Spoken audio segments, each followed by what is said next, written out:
Benvinguts al Postcat.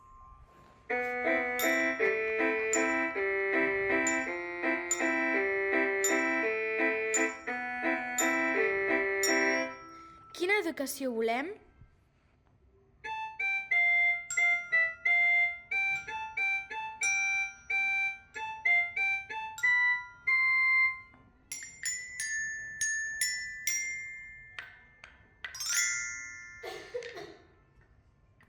Concursos de trasllats? Sense respectar els equips que ja funcionen amb projectes innovadors, potents i de qualitat? No, gràcies.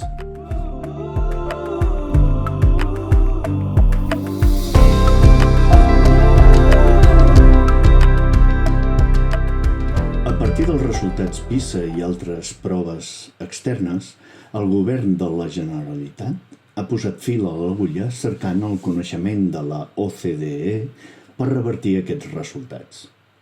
Més enllà dels aprenentatges que es puguin treure d'aquesta inversió, la mesura, des del meu punt de vista, es queda curta si només incideix en la suposició que per millorar els resultats cal millorar sobretot la metodologia, ja que la formació individual ha d'anar acompanyada de la intenció de fomentar la col·laboració i el treball en equip de mestres i professorats.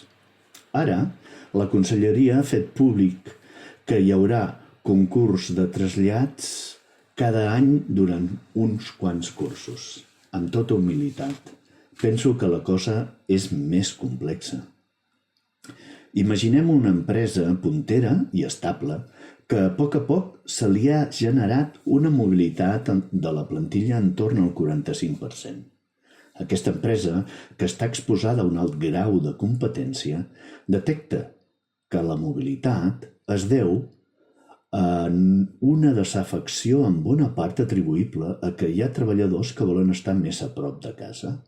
Per altra banda, també n'hi ha que consideren que al seu lloc de treball es treballa massa i cerquen destins més lleugers. I finalment, hi ha professionals que es veuen obligats a canviar de lloc perquè tenen poca antiguitat. En aquesta detecció també es troben que hi ha unitats en què la producció ha disminuït de qualitat. Algú pensa que aquesta empresa aguantarà gaire temps sent puntera? O que l'equip de recursos humans no espavilarà per trobar solucions el més immediates possible? Fent una petita recerca i llegint literatura sobre com retenir talent a l'empresa, apareixen afirmacions d'aquest tipus. La qualitat de les persones és el que dona qualitat a la marca. O tot i el desenvolupament tecnològic que estem vivint, el veritable punt diferencial del valor el donen les persones. O aquesta. Les persones som el camí, el cervell, el motor i el cor d'una companyia. Són vitals per complir els objectius que té l'organització. I així unes quantes més. Aleshores em pregunto, si realment volem una escola pública puntera, què impedeix que es posin els mitjans perquè els equips docents puguin retenir el personal que funciona i prefereix quedar-se? Què impedeix constituir un front comú entre Conselleria d'Educació, sindicats, associacions de mestres, AMPAs, amb l'objectiu de retenir els equips de qualitat existents en centres que ho acreditin, així com la potenciació d'equips docents, potents i estables vinculats a projectes educatius de qualitat. Bé, tancant una mica el Zoom, avui parlem amb Joan Sánchez Enciso, professor de Llengua i Literatura a l'ESO i Batxillerat, compromès amb l'educació en aquells instituts de barris obrers d'Extraradi. Ens parla dels valors de la conversa exploratòria per aprendre, valors que ell ha viscut a l'aula amb els seus alumnes. També sentirem una reflexió sobre les millores que es precisen a l'ESO, escrites per Ramon Grau, docent de l'Escola CASP i dels Instituts Badalona 9 i 4 Cantons, també va ser director d'aquests instituts i fins fa poc subdirector general d'ordenació curricular. El llibre que citem de recomanada lectura es titula Educar per a la vida i porta com a subtítol Els reptes de l'escola secundària al segle XXI.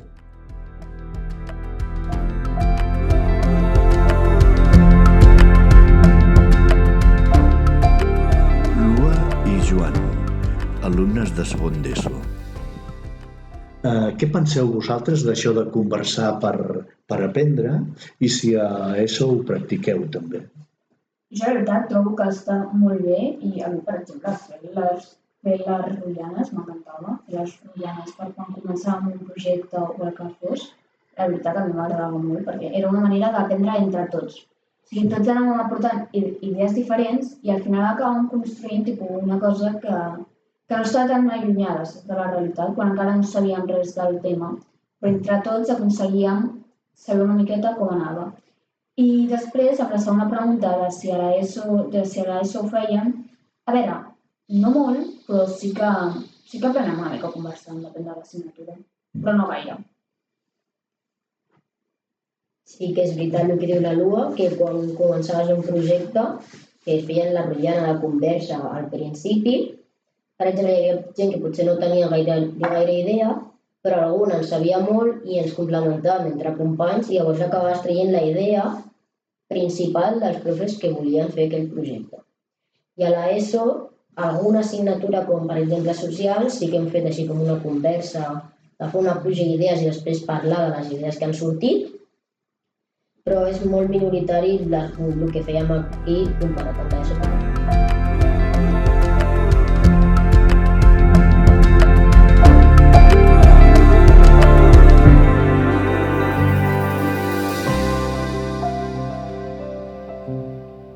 Juan Sánchez Enciso Valero, nascut a Madrid, va emigrar a Santa Cruz de Tenerife als 12 anys.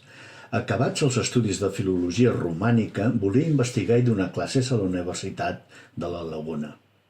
Atret per Barcelona, abandonà les classes de la universitat entrant com a PNN a l'Institut Baldiri Guilera. En Juan ha estat un professor apassionat de llengua i literatura en diversos instituts de Catalunya.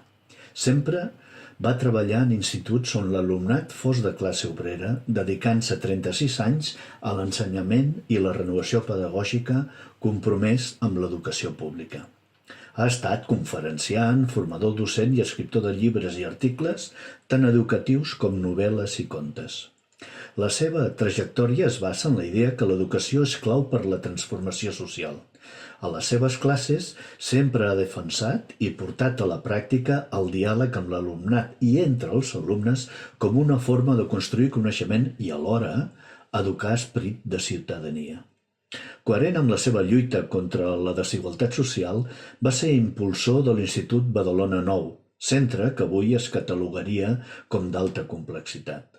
El seu llibre, Els millors anys, va ser finalista del Premi Rosa Sensat el 2003, narra la seva experiència en aquest institut. Hola, Juan. Què t'ha suposat mantenir aquest compromís pedagògic, didàctic i jo diria que també ideològic amb el diàleg com a estratègia educativa i d'aprenentatge? Quins reptes t'ha suposat? Gràcies, David, per aquesta pregunta tan interessant. A veure, aquesta manera de conversar a l'aula m'ha produït grans compensacions i la sensació permanent de que l'aula era un espai de socialització i d'aprenentatge. I precisament a través d'un tipus de conversa, fixa't que dic conversa i no debat, exploratòria, tal com diu Neil Mercer, que s'analitza com molt afavoridora de l'aprenentatge. És un tipus de diàleg no disputatiu que es ve a caracteritzar per la cooperació verbal entre els participants, però amb la voluntat d'arribar a acords. és com si es produeix una mena d'interpensament on cada persona valora de forma constructiva l'aportació de cadascú al procés i al producte de la conversa. Gràcies a aquesta relació dialèctica entre teoria i l'acció educativa, que és la que tenim els profes i les profes, que som pràctics, però estem acostumats a recórrer a la teoria per solventar la nostra pràctica i a la vegada aquesta teoria modifica la nostra pràctica. Doncs amb aquest plantejament hem comentat a classe, per exemple, poemes, hem llegit i creat, per exemple, columnes de premsa o elaborat conceptes gramaticals que després es confrontaven amb la teoria. Ho dic a tall d'exemples. Voldria aportar també un parell de conceptes més que em semblen fonamentals per l'èxit d'aquest diàleg per aprendre, no? Que són conceptes de la moderna lingüística. No? El primer és la cortesia. La cortesia té a veure amb la importància de no fer malbé la imatge que l'altra persona té o necessita oferir. A veure, alguna cosa com la seva àrea de seguretat personal. Per practicar la cortesia, modelitzem la nostra manera de dir les coses, cosa que implica qüestions lèxiques, gramaticals, verbs, pronoms personals, adverbis que mitiguen, modalitats oracionals, etc. Poso un exemple. Després d'una intervenció de l'alumna Helena, jo, si penso que l'argumentació no és gaire correcta, jo ho puc dir així. Aquesta argumentació és incorrecta, que seria una opció bastant autoritària i sancionadora. També puc dir, si seguim argumentant amb aquesta precisió, arribarem molt, però que molt lluny. Bueno, la segona, que de vegades es practica a les aules, és una resposta sarcàstica i cruel. Una tercera, més neutra, és em pregunto, per exemple, si aquesta argumentació és del tot correcta. Bueno, té l'aspecte oracional de plantejar em pregunto, amb la qual cosa no jutjo ni condeno d'entrada. Però per mi seria molt millor dir, escolteu, és que no he acabat d'entendre la vostra argumentació. La podríeu repetir? Clar, no he acabat d'entendre la vostra argumentació, posa l'èmfasi en l'aspecte dialògic de la conversa. No és que vosaltres l'heu fet malament, sinó que potser com això és una comunicació, jo no ho he acabat d'entendre. I a més, us ofereixo la possibilitat de tornar a reformular la qüestió. No sé si el tema és extraordinàriament complex i ampli i ric. Espero haver fet una petita aproximació al que penso. I tant, Joan. M'ha agradat molt com poses de manifest en la teva acció quotidiana a l'aula aquesta relació profunda que hi ha entre el coneixement de la matèria, de la disciplina i les relacions que fomenten l'aprenentatge o que... Escolta, i en què et bases per dir que el diàleg és una eina eficaç per construir coneixement? Crec que en part he contestat en la pregunta anterior que m'has fet. Jo diria que em baso en la meva pròpia experiència d'aula, que va ser recollida en una sèrie de propostes didàctiques per les aules en castellà, que van tenir un cert èxit entre, evidentment, minories de professorat inquiet i progressista a la dècada dels 80, el taller de la novel·la, la fàbrica del teatro, las propuestas creativas para temas de literatura.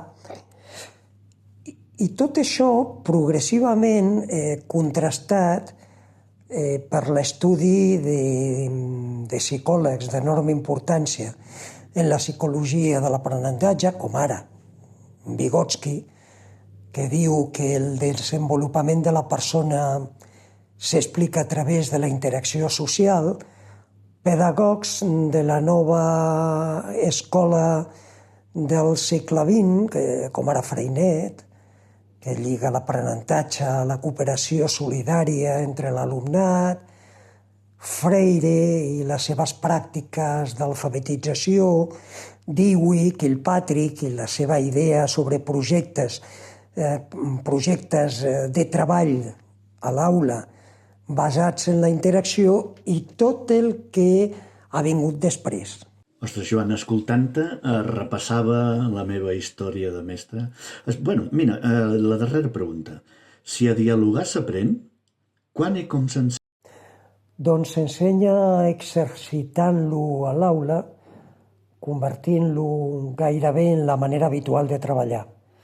La meva experiència és que ells i les alumnes veuen aviat els beneficis d'aquesta manera de fer.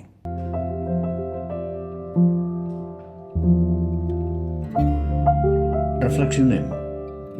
Fragment del llibre Educar per a la vida de Ramon Grau.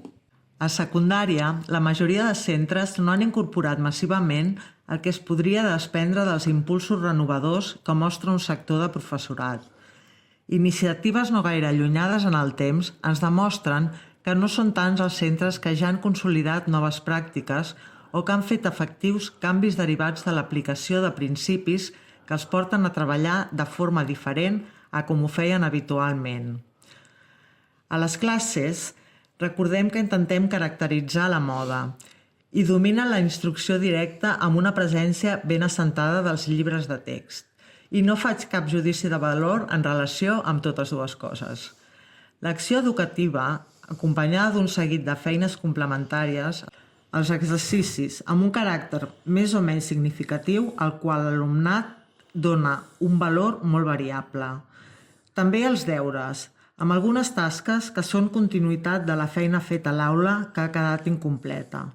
En altres casos, són feines que pretenen fonamentar un procediment. Unes són contextualitzades, deriven de problemes, altres no veuen el context enlloc, són simples exercicis rutinaris. Que un professor se situï més enllà de la moda per iniciativa pròpia o per adhesió a un projecte de centre és un arbre que no hauria d'evitar que veiéssim al bosc. És clar que hi ha professorat que no fa servir llibres de text i que administra les tasques complementàries amb saviesa. És clar que es proposen recerques que faciliten la construcció de coneixement i s'estimula la creació a partir de situacions problemàtiques, encàrrecs o serveis. Però no ens enganyem, aquesta realitat no és general.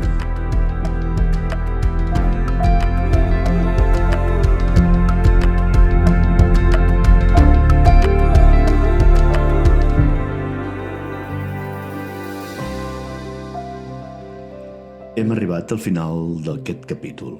Esperem que hagi estat del vostre grat. Si és així, no dubtis a escampar-lo entre els teus contactes i a les teves xarxes.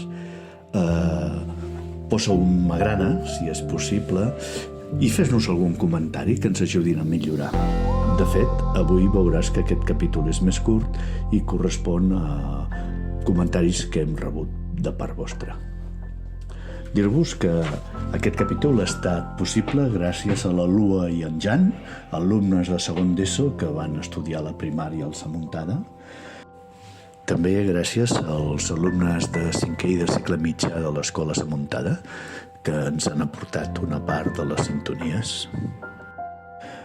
del Juan Sánchez Enciso, del Ramon Grau, de la Anna Pablo, del Guillem Seuba, de la Carme Pablo, del grup Xiula i qui us parla, el David Vilalta.